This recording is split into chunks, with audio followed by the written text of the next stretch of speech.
Scorpio, this is for you. Sa mga Scorpio, tingnan natin ang mga magagandang balita for you today, September 11, sa mga Scorpio. Para sa mga Scorpio ito, at titingnan natin ang inyong message today, guys, sa mga Scorpio.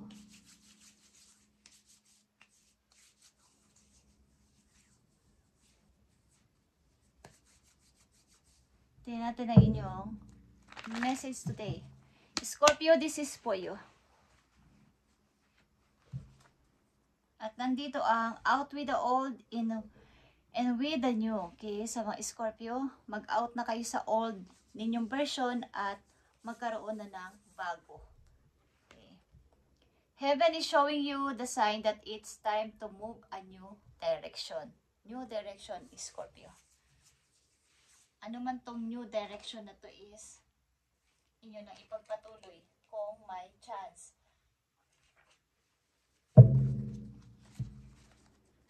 Sinusubaybayan ka na yung mga angels dito sa yung pag-move sa bago nyong direction.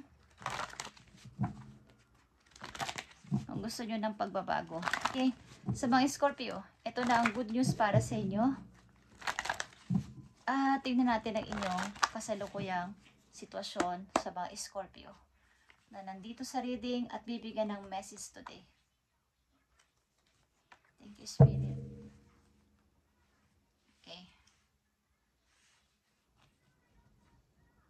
You as a Princess of Cups, okay, is maaaring kayo ay single na mga Scorpio nandito sa reading at medyo bata-bata pa. Okay. Tingnan natin ang unang message for you. 9 of Abundance is here or 9 of Pentacles, guys. Ito ay kaperahan. Okay. Kaperahan ito para sa mga Scorpio. Life is wonderful. Your hard work and dedication to your dreams will provide you with a great peace and contentment. Take time to enjoy quiet moment of reflection and leisure. Okay. Kung kayo ay single at wala naman pa kayo mga anak na mga Scorpio na nandito sa reading, ay bigyan ninyo ng time at maaring i-treat nyo ang sarili nyo paminsan-minsan dahil kayo naman ay nagtatrabaho ng napakahirap at matagal na oras, maybe. Okay, bigyan nyo ng konting pagkasayahan ng inyong sarili. Indate nyo ang sarili nyo at mamasyal man lang at maglibang. Okay, paminsan-minsan, Scorpio, kung kayo ay may time, bigyan nyo ng kasiyahan ng inyong sarili. Okay. Ang inyong kasalukuyang sitwasyon, ilan sa inyo ay malungkot, ilan sa inyo ay heartbroken, guys. At yeah, Four of Swords is here. Siguro mayroon kayong bagong nakikilala o nakilala, but hindi pa rin ito yung time para kayo ay totoong o tuluyan nakaka-move ng tuloy-tuloy. Andun pa din yung sakit at iniipon nyo pa rin ang inyong energy. Pagamat may tao nagko-comfort sa inyo o may nag-aalala sa inyo, andito pa din yung sakit, okay, ng nakaraan. But kailangan yung kumilos, okay, like the Princess of Wands, is kailangan nyo tuparin pa rin ang inyong pangarap kahit ano pa ang nangyari o nangyayari ngayon sa inyong emosyon. Kailangan pa din yung magsikap at umangat ulit, okay, or magkaroon ulit ng tapang. Maaaring kayo talaga ay bata pa, guys. Nandito ang Scorpio. Mga 26 pataas. Hanggang 30s, okay. Tingnan natin ang message pa para sa mga Scorpio. Andito ang relaxing, like I said kanina, kayo ay mag-relax man lang, guys. Happy Pac-Man. Okay. Let's relax with a game, guys. Ang ilan sa inyo mahilig mag-game o paminsan-minsan nag-game. Kumbaga ay sa buhay ng isang tao dito sa mundo is kailangan nyong i-relax ang sarili nyo habang kayo nakikipaglaban sa buhay o dumadaan sa mga pagsubok, kailangan ng relax paminsan-minsan dahil kayo ay nagtatrabaho naman ng napakahirap. Okay? Sa karamihang Scorpio. Kailangan nyo i-relaxan nyo sarili. Tingnan pa natin ang message for you, Scorpio.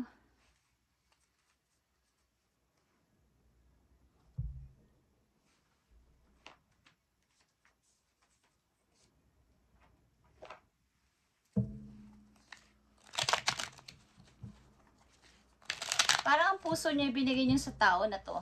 Okay? Parang kahit may dumating o darating na person ay andun pa din yung isip niyo sa person na to, okay? Sa inyong past person.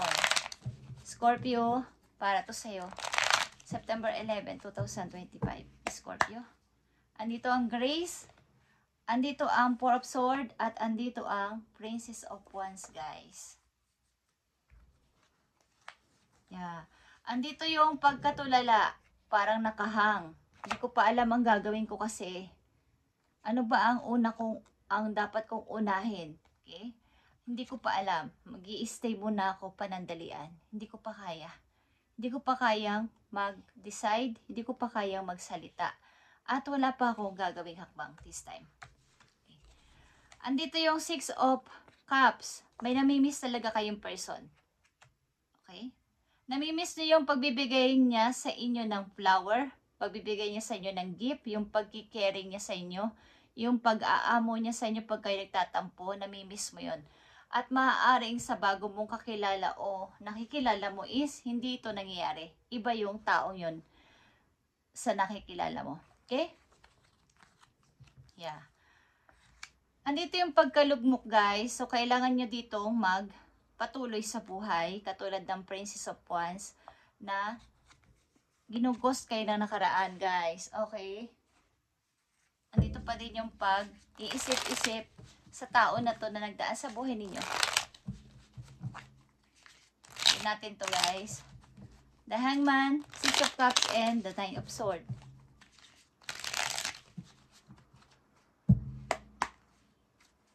The Hangman, Six of Cups, and Nine of Swords sa mga Scorpio.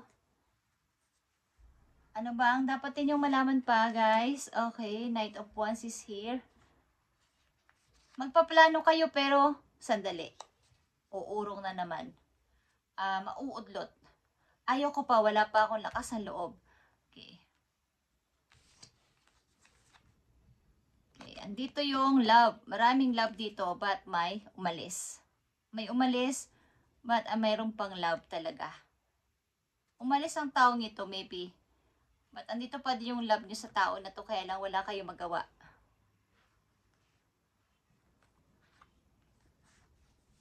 Ito yung Five of Wands, guys. Okay.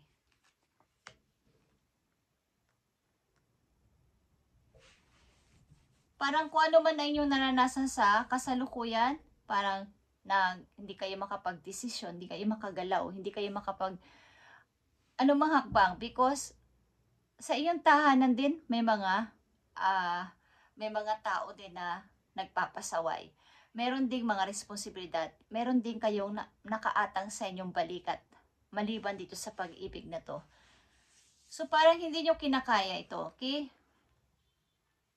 Dito yung nalulungkot ako because nawala yung taong to sa akin at nandito din yung responsibilidad ko sa pamilya ko. Parang hindi ko to kaya. So maaaring ilan sa inyo dito ay aalis, maaaring ilan sa inyo dito ay iiwan ang anuman itong pag-aaway-away na to at maaaring kayo ay magpapaubaya. Okay, hindi na lang kayo magsasalita. Ilan sa mga Scorpio na nandito? May balak ang ilan sa inyo ba't na uudot-udlot sa pagkatatatakot? Para sa mga Scorpio, ano ba ang dapat nilang malaman sa mga Scorpio ngayon, September 11, 2025? Dapat ninyong malaman ang good news, guys. Okay, you may soon receive an important at very unexpected gift. Accept this with deep respect. Someone has sacrificed a lot to help you open doors and grow. A lot of things will change for the better. Okay.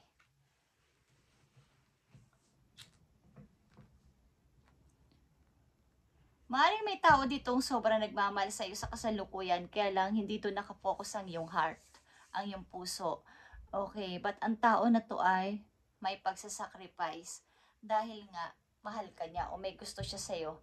Scorpio, kaya lang dapat ito ay i-clear mo ang iyong mind kung talagang dapat mo nang iwanan ang iyong old na, parang old ito na damdamin sa isang person.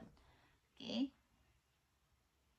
This is a wake-up call to make changes that match your heart, desire, and spiritual truths, guys. Andito yung paghihiling. But may tao din na nagko-comfort sa inyo. May tao din na nagsusupport sa inyo. So, bigyan nyo na importansya ang tao na to sapagkat marami rin siyang sinakripisyo para ipagtanggol kayo at kayo yung piliin niya. Maaring ito ay behind the scene. Pinagtatanggol kayo ng person na to at ikaw ang pinili niya. Okay? Maaring marami rin siyang sinakripisyo para sa inyo, Scorpio. Kaya huwag niyo itong baliwalain sapagkat minsan na lang to darating sa inyong buhay ang taong may ganitong klase ng pag-ibig. Okay.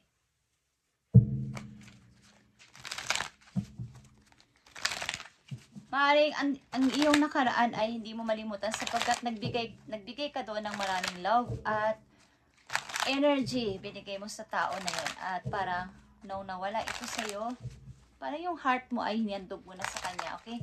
Scorpio, tingnan natin ang iyong financial and career. Ano ba ang gustong sabihin sa inyo about sa inyong financial and career sa mga Scorpio? Andito ang writer, guys. Okay, kung kayo ay nagbablog, kung kayo ay vlogger, or kayo ay nagkagawa ng mga content, ay ipagpatuloy nyo to. Lalo na kung sa mga writer o sa mga yung nagsusulat. Okay, mga author, book author, or creative writing is doon kayo nakaline ang ilan sa inyo. Your words have the power to influence that share your gift with the world.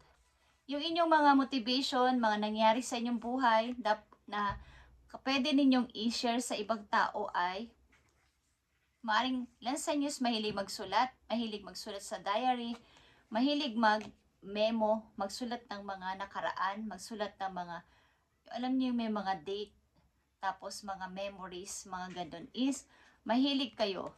So, ang inyong word ay makakatulong sa ibang tao kung kayo mag-share sa kanila ng inyong mga naging experience sa inyong buhay, na lalo na't kayo ay nabago ng nakaraan. Words are powerful. Use them to manifest more abundance. Kumbaga, ang salita ng isang tao ay napaka-powerful. Ito ang tinatawag na law of attraction, guys. So, itong inyong word ay powerful. Gamitin mo to para i-manifest mo ang iyong abundance pa. Okay? Kaya nandito ang inyong unang message na 9 of abundance or 9 of pentacles. Kapag ito ay inyong meron kasing tao dito na nagkakagusto sa inyo. Maring ito ay magiging 100. 100. Okay. About sa numbers yun, guys. Okay. Magiging daan ang person na to para kayo ay umangat sa money. Okay? Magkakaroon kayo dito ng ito yung isang way para isa itong good news para sa inyo. Ang tao na to na nagbibigay ng tulong sa inyo o magbibigay ng tulong sa inyo is maring hindi pa buo ang inyong loob na mahalin ang person na to, pero ito yung taong magiging way para kayo ay umangat ulit sa buhay at makabangon dito. Okay. Maring hindi pa lubos-lubos ang inyong pagmamahal sa person na to. Ay, sa mga Scorpio na nandito sa reading. But, ang taon na to makakatulong sa inyo, guys, para makalimutan nyo ang nakaraan.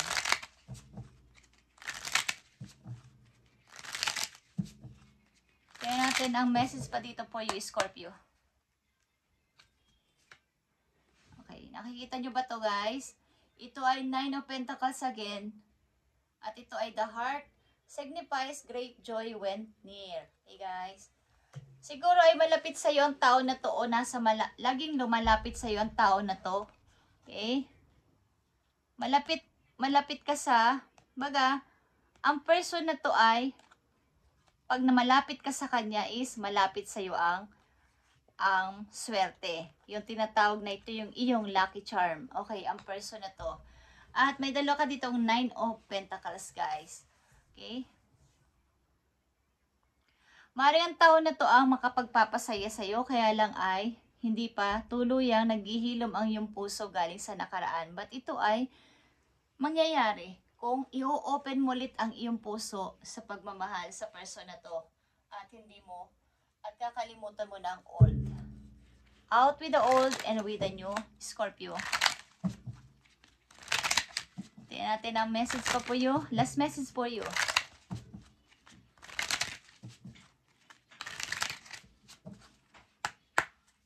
Thank you. Okay. Andito din ang raise or promotion. Na ilan sa inyo ay magkakaroon ng pagtaas ng sahod or mapopromote sa trabaho, Scorpio. Congratulations! An increase in your abundance flow awaits. This is a result of your positive focus and willingness to take action based on your divine guidance. Keep up the good work, Scorpio. Ang ilan sa inyo dito ay tataas ang sahod o mapopromote sa trabaho. Ang gawin nyo dito ay magpatuloy sa buhay at ipagpatuloy ang pangarap, yung inyong desire ng puso ninyo. Kahit sabihin natin na mayroon ditong kabiguan sa inyo, ilang taon man ang lumipas na to o taon lang or buwan is, andito yung pain pa sa inyong puso. But ang ilan sa inyo is unti-unti na tong pinapakawalan. Okay? At may tao dito na handang magsakripisyo para sa inyong ikakabuti, guys. Okay, Scorpio, thank you and God bless sa inyo lahat, guys. At ito ang inyong message ngayong September 11, 2025. At kung kayo ay nag-o-online, is pwede nyo magamit ang inyong mga naging experience habang kayo ay nagsasalita sa harapan ng mga tao. Okay, kung kayo ay isang vlogger or nagsusulat ng mga kwento, is ito yung nababagay sa inyong parang, hindi man natin sabihin main job nyo is parang part-time job. Okay na makakapagpadagdag sa inyong income. Okay guys, thank you and God bless, Scorpio. At pagpalain kayo ni God sa inyong mga ginagawa at sana ikaw ay tuluyan ng makapaghilom ang iyong puso at magpatuloy na sa bagong path ng iyong buhay. Okay, Scorpio, thank you and God bless.